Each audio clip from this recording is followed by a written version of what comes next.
तो दक्षिण में पीएम की रैली में जनसैलाब आपने देखा और प्रधानमंत्री मोदी की रैलियों में जनसैलाब यूं ही नहीं उमड़ता है। आपको बताएं कि दक्षिण में भाषा का बंधन है, लेकिन फिर भी मोदी कैसे जनता से सीधे जुड़ते हैं, इसकी एक तस्वीर भी हम आपको दिखाते हैं। आप यहां देख सकते हैं साफ तौर पर आंध्र प्रदेश के पलनाडु में एनडीए की साझा रैली में इतनी भीड़ हुई कि जनता पीएम मोदी की एक झलक पाने के लिए बिजली के खंभों पर चढ़ने लगी। और इस दौरान प्रधानमंत्री मोदी ने वो मंच पर बैठे थे और जनसेना के पवन कल्याण लोगों को संबोधित कर रहे थे। यह तस्वीर आप देखिए, भीड़ बेकाबू होते देखकर प्रधानमंत्री मोदी मंच पर उठे, पवन कल्याण को लेकर खुद माइक से भीड़ को संबोधित करने लगे और पीएम मोदी ने लोगों से टावर से उतरने की अपील भी की, जिसकी तस्वीरें आप देख सकते हैं। और अब आपको सुनाते हैं कि आखिरकार प्रधानमंत्री ने कैसे विशाल जल समूह को नियंत्रित किया। जरा पुलिस के लोग उनको नीचे उतारिए, नीचे उतारिए उनको। बिजली के तार हैं, आप क्या कर रहे हैं वहां? Please come down. आपकी जिंदगी हमारे लिए बहुत कीमती है, प्लीज नीचे आइए। आप मीडिया वालों ने आपकी फोटो ले ली है, आप नीचे आइए, आप नीचे आइए मेहरबान। यहां जो पुलिस के लोग होंगे इन सभी टावर पे जरा केयर करें, इस पे बिजली के तार हैं, अगर कुछ गलत हो गया तो हमारे लिए बहुत पीड़ादायक होगा। प्रधानमंत्री नरेंद्र मोदी का क्रेज यूं ही नहीं है। उसके पहले भी हमने कई तस्वीरें देखी जब पीएम को देखने के लिए लोग टावर पर चढ़ जाते हैं, लेकिन यहाँ पीएम ने खुद अपील की उनसे उतरने के लिए। अब आपको वो तस्वीर भी दिखाते हैं जब पलनाडु में पीएम ने लोगों से अपनी फोन की लाइट जला करके समर्थन मांगा और लोगों ने किस तरीके से प्रधानमंत्री नरेंद्र मोदी का समर्थन किया वो आपको तस्वीरों में दिखाते हैं। प्रधानमंत्री ने यहाँ एक नया नारा भी दिया है, 4 जून को 400 पार का। और स्वागत के लिए अपना मोबाइल फोन बाहर निकालिए, अपने मोबाइल फोन का फ्लैश लाइट चालू कीजिए। सब लोग अपने मोबाइल का फ्लैश लाइट चालू करें। మీరందరూ కూడా ఇప్పుడు ప్రజాస్వామ్య వ్యవస్థలో ఒక పండుగ వాతావరణాన్ని మనం ఎలక్షన్ రూపంలో ఎదుర్కోబోతున్నాం। మీరందరూ కూడా మీ మొబైల్ ఫోన్స్ తీయండి, టార్చ్లు వెలిగించండి।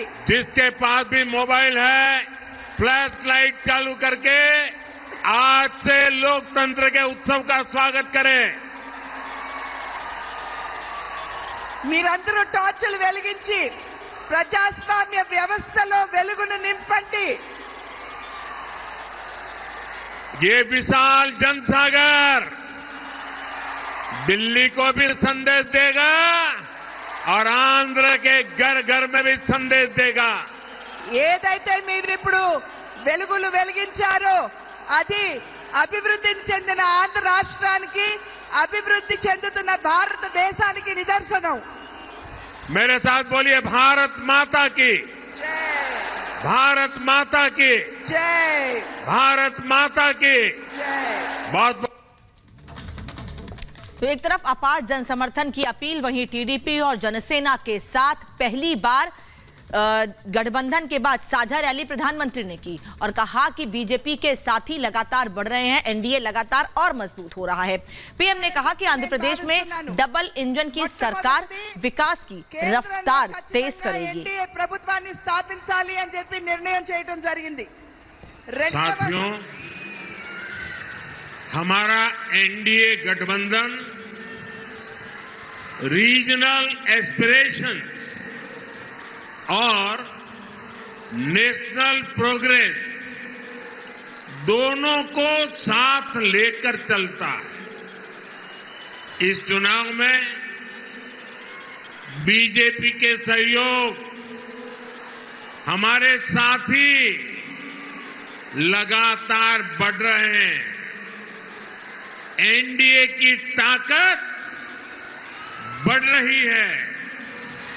चंद्रबाबू नायडू और पवन कल्याण दोनों लंबे समय से आप लोगों के हक के लिए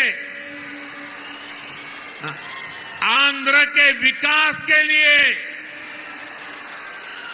दिन रात आपके लिए काम करते रहे हैं। एनडीए का लक्ष्य है विकसित भारत के लिए विकसित आंध्र प्रदेश का निर्माण। आंध्र प्रदेश में एनडीए की डबल इंजन सरकार होने से